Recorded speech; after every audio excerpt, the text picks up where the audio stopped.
The smell of antiseptic hit him first, sharp and cold, like the night outside.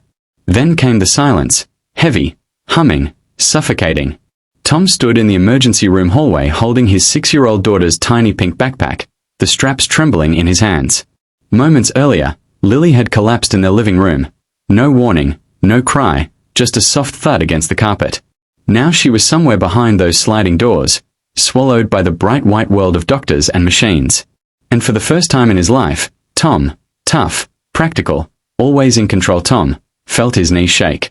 He didn't know he was crying until a nurse gently touched his arm and handed him a tissue. That simple kindness broke something inside him. He sank into a plastic chair, buried his face in Lily's backpack, and whispered, "Please. I can't lose her too." What he didn't know, not yet, was that someone unexpected was about to sit beside him. Someone who had walked her own dark road. Someone whose quiet presence, and one simple sentence, would change his life forever.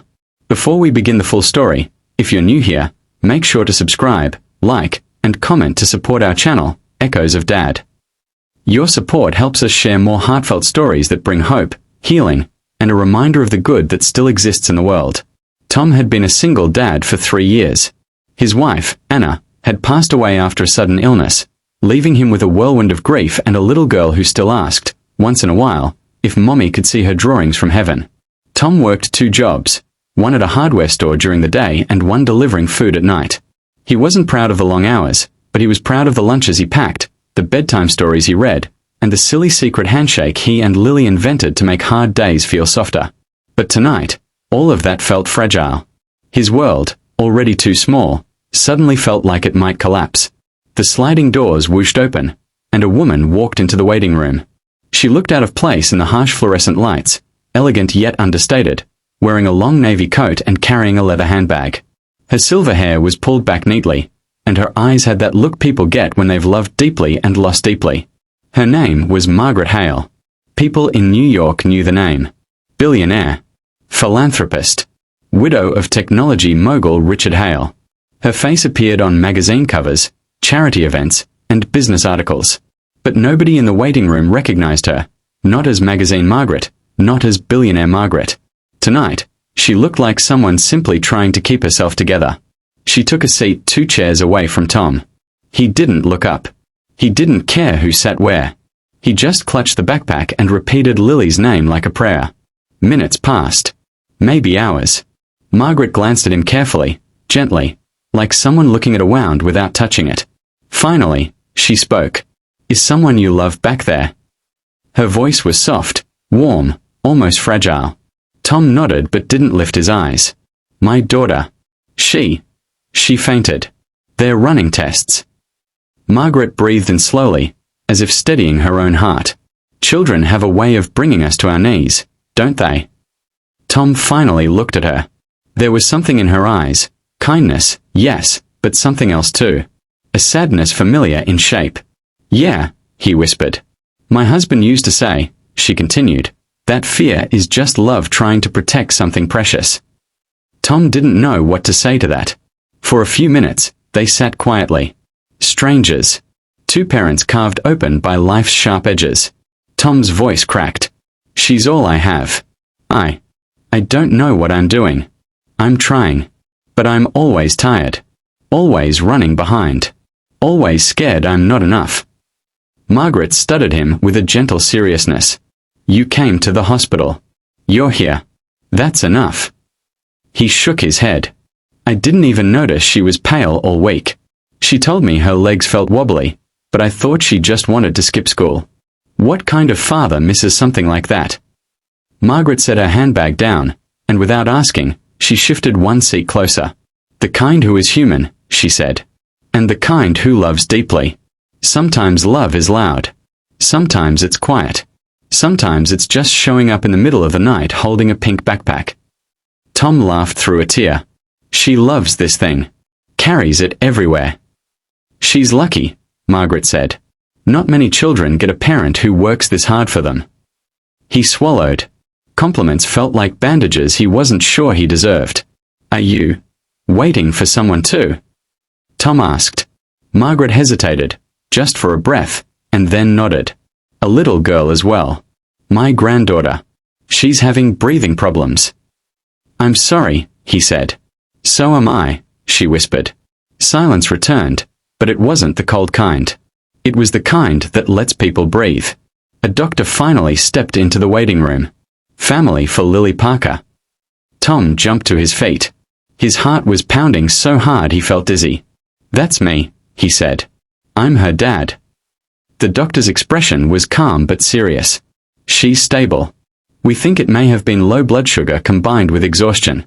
We want to run more tests just to be safe, but for now, she's awake and asking for you. Relief hit Tom so hard his legs nearly buckled. He pressed his hand to his mouth and let out a sound that was half laugh, half sob. Thank you, he whispered. The doctor nodded.